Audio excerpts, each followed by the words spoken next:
চলতি বিশ্বকাপ ফুটবল আসরে অংশ নিতে যাওয়া ইরানের জাতীয় ফুটবল দলকে ঘিরে যুক্তরাষ্ট্র নতুন ও কঠোর ভিসা ও যাতায়াত নীতি জারি করেছে বলে জানা গেছে। এই নিয়ম অনুযায়ী ইরানি খেলোয়াড়দের শুধুমাত্র ম্যাচের দিনেই যুক্তরাষ্ট্রে প্রবেশের অনুমতি থাকবে এবং ম্যাচ শেষ হওয়ার পরপরই একই দিন দেশ ত্যাগ করতে হবে। রবিবার সাংবাদিকদের এই তথ্য নিশ্চিত করেন মেক্সিকোতে নিযুক্ত ইরানের রাষ্ট্রদূত আবুল ফজল আসান্দিদাহ। তিনি বলেন, যুক্তরাষ্ট্র কর্তৃপক্ষ ইরানি দলের জন্য ভিসা সংক্রান্ত যে নির্দেশনা দিয়েছে তা অত্যন্ত কঠোর ও সীমিত প্রকৃতির।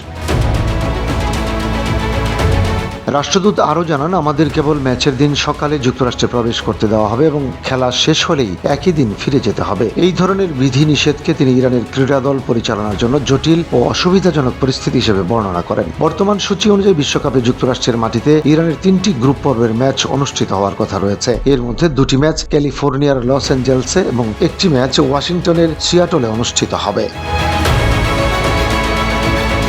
এর আগে যুক্তরাষ্ট্রের অ্যারিজোনা অঙ্গরাজ্যের টুসন শহরে ইরান দলের একটি প্রস্তুতি ক্যাম্প আয়োজনের পরিকল্পনা ছিল, তবে বর্তমান ভূ রাজনৈতিক পরিস্থিতির কারণে সেই পরিকল্পনা বাতিল করা হয়েছে বলে জানা যায়। উল্লেখ্য, সাম্প্রতিক সময়ে যুক্তরাষ্ট্র ইসরায়েলের সঙ্গে ইরানের রাজনৈতিক ও সামরিক উত্তেজনা বৃদ্ধি পাওয়ায় মধ্যপ্রাচ্যে পরিস্থিতি আরও জটিল আকার ধারণ করেছে। সেই প্রেক্ষাপটে ইরানের বিশ্বকাপ দল বর্তমানে নিরাপত্তাজনিত কারণে মেক্সিকোতে অবস্থান করছে।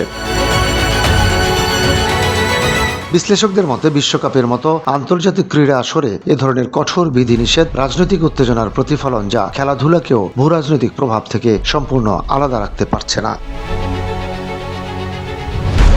ডেস্ক রিপোর্ট, বাংলা বাজার পত্রিকা।